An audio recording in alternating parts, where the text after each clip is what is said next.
Hello दोस्तों, welcome back to my YouTube channel. तो आज के छोटे से व्लॉग में आपका बहुत बहुत स्वागत है। तो व्लॉग की शुरुआत कर रहे हैं हम आज सोनी मंदिर के भूमि देवता के वहाँ। तो मैं नहा धो के हो चुका था रेडी, वैसे ही हेमू आ चुका था ऊपर वाकली से। तो ये हमारे गांव का ही लड़का है। तो इसके बाईं ओर पंकज के घर को रास्ता जाता है। हेमू के घर से विदा होने के बाद हम चल दिए थे सौरी के घर को। सौरी के घर जैसे ही जा रहे थे तो ऊपर से सौरी के पापा की आवाज़ आई कि नीचे से फूल तोड़ के लाना। तो भाई नीचे से फूल तोड़ ही रहा था और मैं और हेमू चल दिए थे आगे को चलने के बाद हेमू ने सौरी से मिलाया हाथ और उसके बाद सौरी के पापा से किया इसने प्रणाम और सौरी की मम्मी से भी। और उनसे प्रणाम करने के बाद सौरी के पापा हमसे पूछ रहे थे कि तुम क्या क्या सामान ले जा रहे हो। तो हमने कहा, हमने उनको बताया सामान के बारे में। तो उसके बाद सौरी के घर वालों से हमने बाय कर दिया और हम चल गए थे रोड को। सौरी भी नीचे से आ चुका था। रोड में पहुंचते ही उधर से गोपाल चाचा की दुकान दिखी। तो लोगों ने आज हमें बहुत सारा चढ़ावा भी दिया कि हमारा भी चढ़ा देना करके। तो वैसे ही गोपाल चाचा ने भी हमको दे दिया था अपना चढ़ावा कि हमारे का भी चढ़ा देना वहाँ। और वहाँ का मंदिर में ऐसा होता है, कोई भी मन्नत मांगो तो पूरी हो जाती है।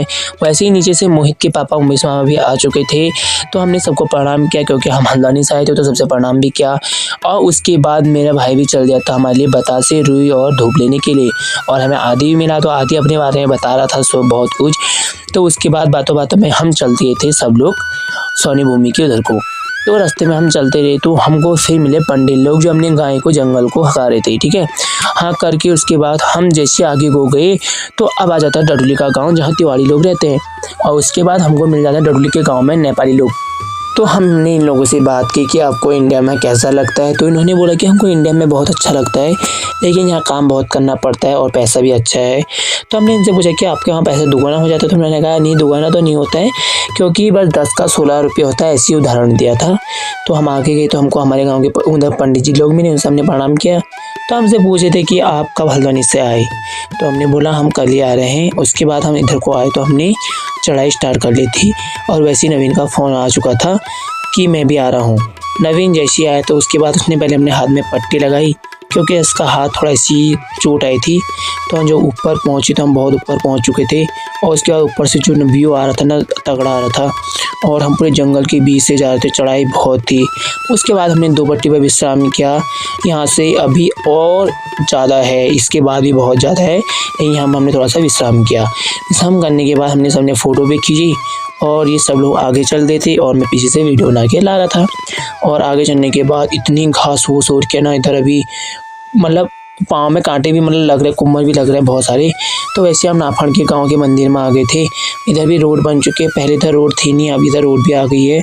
और यहाँ से हिमालय भी दिख रहा है बहुत तगड़ा। और गांव में आते हैं यहाँ के लोग भी बहुत मिलने। तो उन्होंने अपने बारे में बहुत कुछ बताया भी हमको। बोला कि आप कहाँ से आ रहे हो और यहाँ ना लोगों के नींबू माल्टे बहुत लगे हैं, लेकिन यह ठंडे इलाका है तो यहाँ नींबू माल्टे और काफल बहुत होते हैं। लेकिन जहाँ मेरा गांव है ना सरना, वहाँ होते नहीं क्योंकि उधर शायद ठंडा इलाका नहीं है।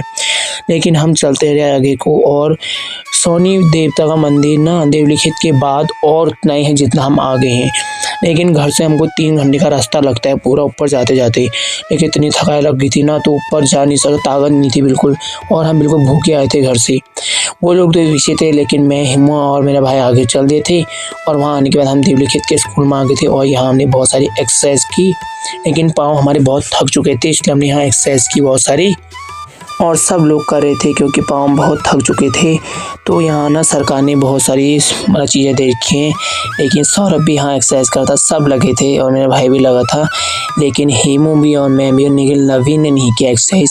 और ये फील्ड बहुत बड़ा है और इसे अल्मोड़ा का स्कूल में सबसे बड़ा फील्ड भी देवलिखित के स्कूल को कहा जाता है। और ये बहुत पुराना स्कूल है। और मैं हेमू भी एक्सरसाइज करने लग गए थे यहाँ पर। और यहाँ में जब ताऊ थे ना, तो ताऊ ने भी यहीं पढ़ा था, उससे पहले से स्कूल है और बहुत पुराना स्कूल है। लेकिन ये स्कूल ना यहाँ लकड़ी का स्कूल रहा था पहले। और यहाँ से फिर हमने ऊपर को प्रस्थान कर लिया था। मन को तसल्ली रख के, मतलब बहुत थकाई लगी थी, मन लगा कि हम कब पहुँचेंगे ऊपर। यहाँ से बहुत खड़ी चढ़ाई में हम गए, इतनी खड़ी चढ़ाई थी ऊपर को। भाई तो गायब भी हो गया था, लेकिन वो इतनी जल्दी जल्दी चले गया था, हमको पता ही नहीं था। और हम ना रास्ता भटक चुके थे, इधर रास्ता ही नहीं दिखा हमको कि हम किधर को जाएं। लेकिन मेरा भाई बहुत वही मंदिर में पहुंच चुका था और वहां से घंटी बजा रहा था, लेकिन हम पहुंच नहीं पाए। और हेमू भी बहुत पस्त हो चुका था, सब पस्त हो चुके थे, लेकिन लेकिन फाइनली हमको आवाज़ लगाने के लिए दोबारा आया और हम दोबारा आने के बाद फिर हम ऊपर को चढ़ाए चढ़े। एक बार हम नीचे को आ गए थे, फिर हम ऊपर को गए। ऊपर को जाने के बाद फिर हम सोनी देवता के मंदिर हमको दिख ही गया था, लेकिन वो हमको बुलाने आया दोबारा और वहाँ के पुजारी लोग भी घर से दोबारा जा रहे थे। फिर वो हमारी आवाज़ लेकर आ गए थे और फाइनली हम ना मंदिर में पहुँच गए थे और रास्ते में पहुँचा। मंदिर यहाँ से कम 100 मीटर दूर था। देख सकते हो मंदिर आ चुका है नीचे और मंदिर बहुत अच्छा लगा, बहुत तसल्ली हो रही कि हम अपने लक्ष्य पर पहुँच चुके हैं। और फाइनली मैं अपने इस ब्लॉग की एंडिंग कर रहा हूँ यहीं। और इसका जो पूरी मंदिर का अंदर का वीडियो ना दूसरी वीडियो आएगी, कमेंट कर देना। तो आपको हमारा ब्लॉग कैसा लगा तो लाइक सब्सक्राइब शेयर जरूर करना, अपना प्यार हमें देते रहना। मिलता है आपको नेक्स्ट ब्लॉग में, तब तक के लिए बाय।